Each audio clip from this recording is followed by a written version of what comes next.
Comment utiliser un processus de collaboration pour réaliser des projets différemment et de meilleure façon?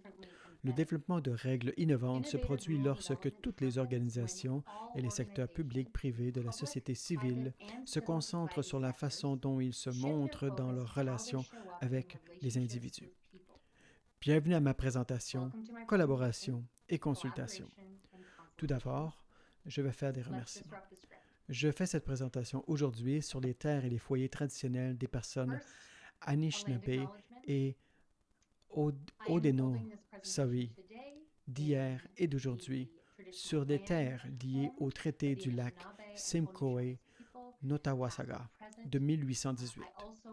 Il est important pour moi de reconnaître ceux qui ont élu domicile ici involontairement, notamment à cause de la traite transatlantique des esclaves.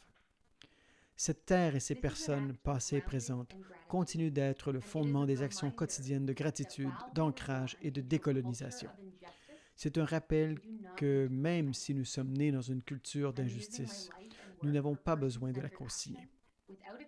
J'utilise ma vie et mon travail pour des pratiques d'action sans abstraction centrées sur la personne, pour co-créer des communautés équitables et centrées sur la justice.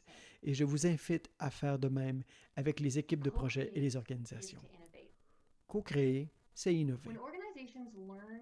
Lorsque les organisations apprennent à lancer des personnes grâce à une collaboration réfléchie, les relations entre les personnes génèrent des résolutions pour le bien-être économique et social des citoyens en milieu rural. Lorsque nous entendons les mots collaboration, consultation et engagement, nous les entendons beaucoup et nous les entendons parce que nous avons de bonnes intentions. Ces mots sont souvent utilisés ou mal utilisés en contradiction avec les comportements et les pratiques nécessaires pour respecter leur signification. Nous sommes ici aujourd'hui pour réfléchir, pour être curieux de perturber le scénario qui limite l'innovation et l'action durable.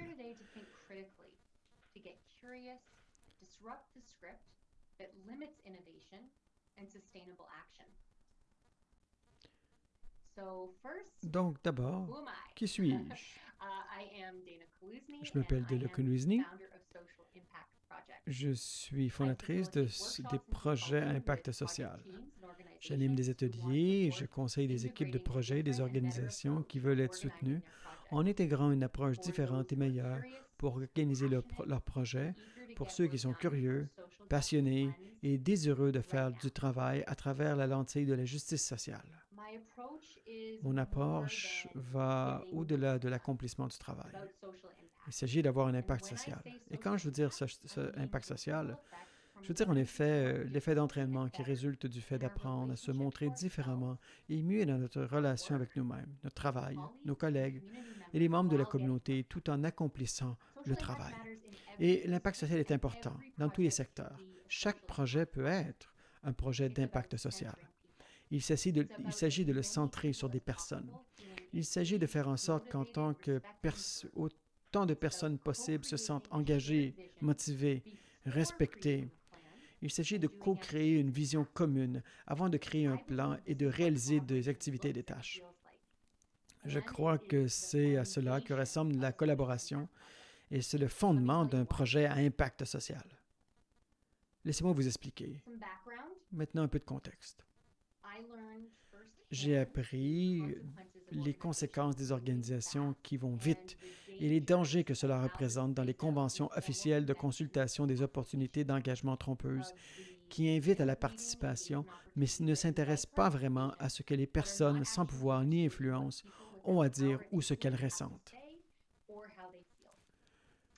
Pendant mon congé parental, après la naissance de mon premier fils, le département dont j'étais responsable a été restructuré, et y compris mes tâches professionnelles. Et cela s'est passé pendant mon congé. On m'a demandé de venir on m'a demandé de venir dans la salle du conseil d'administration pour discuter de ces changements. Je suis entré dans la salle du conseil en croyant que j'étais là pour collaborer à la restructuration de l'organisation et à ma proposition de nouveaux postes. Je veux dire, j'ai été invité par la direction pour discuter, consulter spécifiquement sur les changements. Et parlons-en. Pour moi, ça me semblait être une occasion de me connecter et de collaborer. Mais en quelques minutes que j'ai fait mon entrée, j'ai vu que ils m'ont invité pour une formalité. Ce n'était pas sincère. Pire encore, c'était une discussion déguisée en conversation. Ils tentaient de démontrer leur pouvoir sur moi. Ils avaient leur plan et ils le connaissaient mieux que quiconque. Ils n'étaient pas là pour entendre ce que j'avais à dire. Et moi, j'étais là pour comprendre. Quel que ce soit le pouvoir que je pensais avoir, en fait, j'en avais aucun. Et si tout cela vous semble familier ou si vous avez vu cela arriver à d'autres personnes, alors vous avez été témoin de la différence entre la consultation et la collaboration. Nous devons d'abord voir le scénario pour ce qui est, avant tout, une façon de penser, une façon que nous devons perturber. Nous devons perturber les pratiques d'engagement souvent bien établies. Nous le voyons lors de réunions de conseils municipaux, des conseils d'administration, des forums publics communautaires, des groupes d'utilisateurs créés pour valider un plan de projet dont on ne tient vraiment pas compte des commentaires réfléchis de la part de d'autres individus. Ils auraient été pourtant valables au départ. Un exemple. J'ai assisté à un forum d'engagement communautaire dirigé par le cabinet Conseil de planification qui supervisait la révision d'un plan officiel ou municipal. Et lorsqu'ils ont mentionné que l'engagement était faible et limité à un groupe démographique similaire de personnes qui se présentaient toujours à ce type de réunion, j'ai posé des questions sur les différents types de sensibilisation. Qu'est-ce qui s'engageait pour inclure des voix et des perspectives manquantes, des familles de travailleurs et des personnes ayant une démographie différente? Et le responsable de la planification m'a tout simplement répondu nous sommes ici que pour une formalité. On m'a dit que je devais soumettre mes idées au conseil pour qu'elles les prennent en compte lors d'une future campagne de sensibilisation ou m'encourager à organiser un groupe de travail ou un événement public auquel ils pourraient être invités. Mais voilà la question. Si quelqu'un entre dans une conversation avec un plan déjà en tête et une attitude selon laquelle nous allons faire de toute façon ce que nous voulons, alors il n'y a pas de nous. Pour comprendre la collaboration, il faut d'abord comprendre que c'est une question de pouvoir et d'influence. Et cela affecte la collaboration. Les personnes avec en position de pouvoir, lorsqu'elles ont de l'influence et de l'autorité, ont très probablement déjà décidé ce qui se passera par la suite, peu importe ce que les autres disent pendant la consultation. Les personnes voient clair dans ce genre de situation.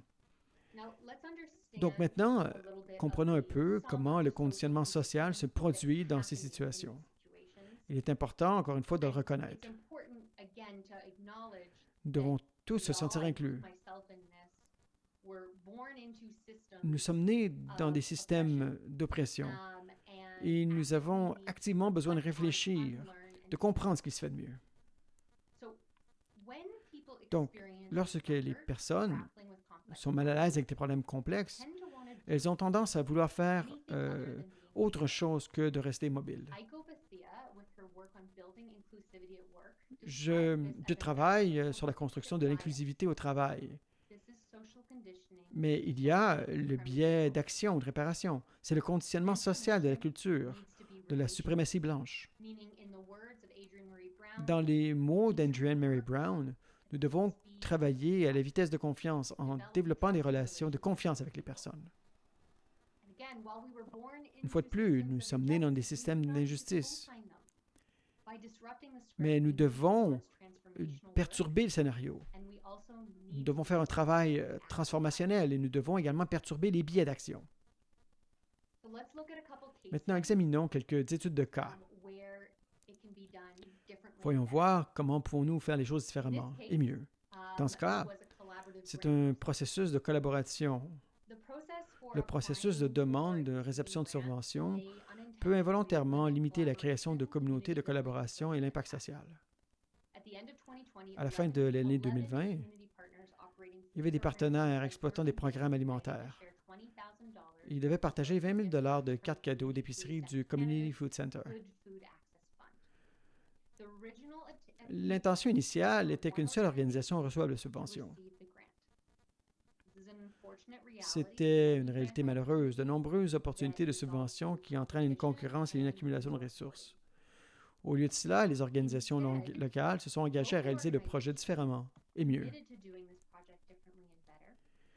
Donc, les responsables du projet ont d'abord pris le temps de comprendre toutes les organisations qui pourraient en bénéficier en créant une exposition et une liste exhaustive de contacts. Puis, nous avons élargi notre portée pour nous assurer que nous ne manquions aucune voix. Puis, nous nous sommes mis en contact avec tout le monde pour les informer de l'opportunité. Toutes les personnes intéressées sont réunies lors d'une série de réunions pour discuter ouvertement de leurs besoins en matière d'accès à la nourriture ainsi que la somme d'argent qu'ils aimeraient obtenir pour la subvention et comment cela pourrait répondre à leurs besoins. Le résultat a été que nous avons divisé le montant équitablement. Les organisations différentes reçoivent des montants, ils ont reçu des cartes d'épicerie en fonction des besoins des personnes qu'elles servent. Certains participants d'une organisation ont noué des relations durables pour de projets futurs. Donc, formalité ou collaboration? Une autre étude de cas. Cette fois-ci, en générant une portée de projets collaboratifs du Community Service, une entreprise sociale à but non lucratif, est l'un des plus grands employeurs du South Georgian Bay. Ils offrent une variété de programmes et de services dans le secteur de développement et soutiennent des personnes handicapées ainsi que leurs familles. Nous travaillons ensemble au développement de leur tout premier programme de bénévolat intégré en utilisant un processus d'engagement collaboratif pour générer la portée du projet. 23 personnes, y compris les membres du personnel du conseil d'administration, travaillent dans d'autres organisations du secteur de développement et ou dans des programmes de bénévolat, ainsi que les personnes soutenues et les membres de leur famille, les personnes avec un handicap ont participé à une conversation individuelle pendant 6 semaines. Les participants ont été sélectionnés par la direction ou recommandés par un processus de recommandation organique.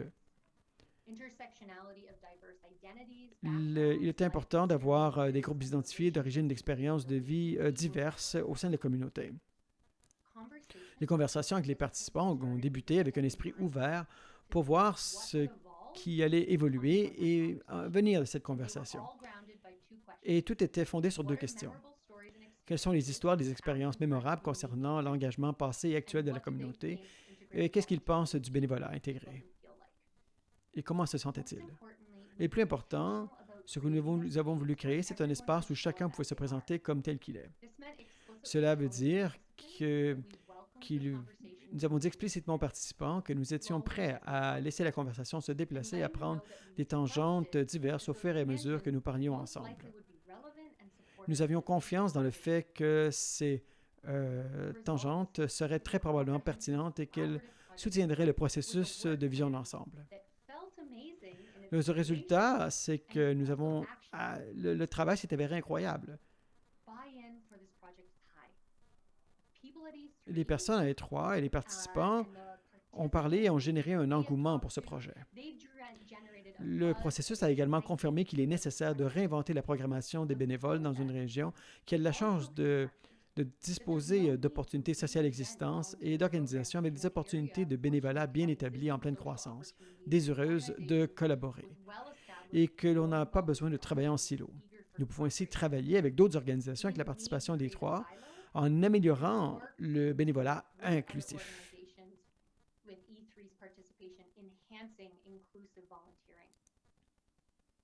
Donc, formalité ou collaboration? En faisant les choses comme elles ont toujours été faites, ce qui peut inclure la poursuite du cycle de la culture de la suprématie blanche, nous nous privons des personnes et des communautés d'expériences transformationnelles, ce qui ne laisse aucune place à la créativité. Est-ce que c'est important? Est-ce que le travail prend plus de temps qu'avant? Bien sûr. Beaucoup plus de temps? Pas en se pratiquant. Et en travaillant avec des personnes au sein de l'organisation ou en dehors de l'organisation, en travaillant avec des personnes qui sont compétentes, qui ont des compétences relationnelles Et cela apporte un sentiment de fierté. Est-ce que le travail est difficile? Est-ce que ça vaut la peine? Absolument. Merci beaucoup pour votre temps aujourd'hui. Ironiquement, le format de cette présentation, je vous parle, mais cette présentation a pour but d'être un catalyseur pour d'autres conversations. Donc, j'adorerais entendre de vos nouvelles et j'aimerais collaborer avec vous. Vous pouvez me contacter à www.kuzai.com.